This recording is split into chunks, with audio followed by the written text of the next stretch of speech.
Salut mes Saiyajins de l'espace, filles comme garçons, bienvenue sur ma chaîne Alex Levent.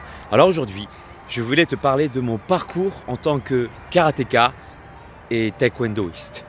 Ce que ça m'a apporté cette discipline et ce que je vais pouvoir t'apporter indirectement, puisque je compte te faire des tutos pour pouvoir frapper plus fort, pour pouvoir frapper avec la jambe sans poser le pied, etc. etc. D'ailleurs, tu me diras dans la barre des commentaires si tu souhaites que je te fasse des tutos bien spécifiques concernant les arts martiaux, concernant la force de frappe, etc. etc. D'accord, exprime-toi, c'est fait pour ça. Alors, j'ai pratiqué à Villepinte pendant 10 ans. Donc j'ai un passé de 10 ans en tant que karatéka à Villepinte avec comme premier prof Thomas et puis rapidement avec ma sœur, on a participé au cours de Philippe le Prince. Ce que j'ai appris en fait avant tout et je lui en suis reconnaissant, j'ai de la gratitude envers lui, c'est de la discipline mentale déjà. Je me rappelle le nombre de fois où on devait rester dans des positions basses.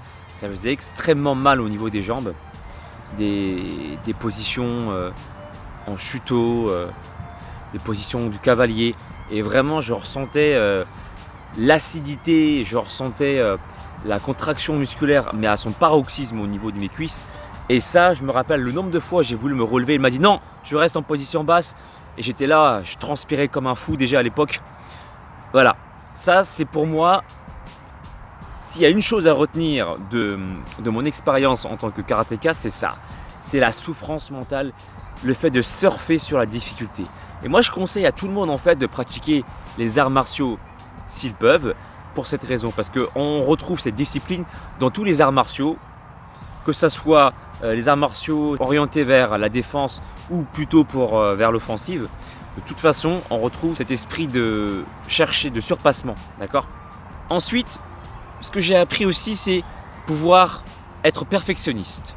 Placer le pied à une certaine hauteur, le genou à une certaine hauteur pour pouvoir frapper fort et frapper vite et correctement. Donc tout ça, je vais pouvoir t'apprendre tout ça dans des tutos qui arrivent prochainement sur ma chaîne YouTube. Ok ? Pareil pour le taekwondo, j'en ai pratiqué 2 ans au Kajin Club à Paris dans le but de pouvoir améliorer mes performances. Et encore une fois, lorsque j'ai décidé de vouloir pratiquer le taekwondo, c'est vrai que beaucoup de personnes n'étaient pas d'accord avec ça, mais je suis resté authentique avec mes souhaits. Parce que je fais ce que je veux de ma vie finalement, non ?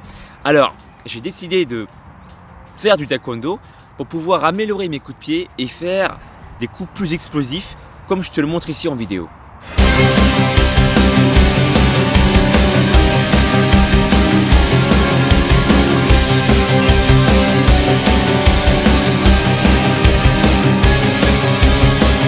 Et voilà, donc du coup j'ai appris ça, le nunchaku aussi.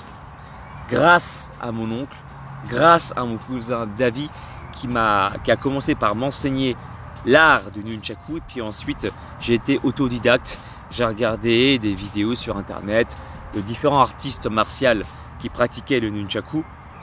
Et je me suis entraîné tout seul comme ça. Et pareil, je compte te faire des tutos nunchaku. Je sais, ça prend du temps, mais excuse-moi, tu sais, hein, si tu me connais un petit peu, je sors entre 1 à 3 vidéos des fois par jour.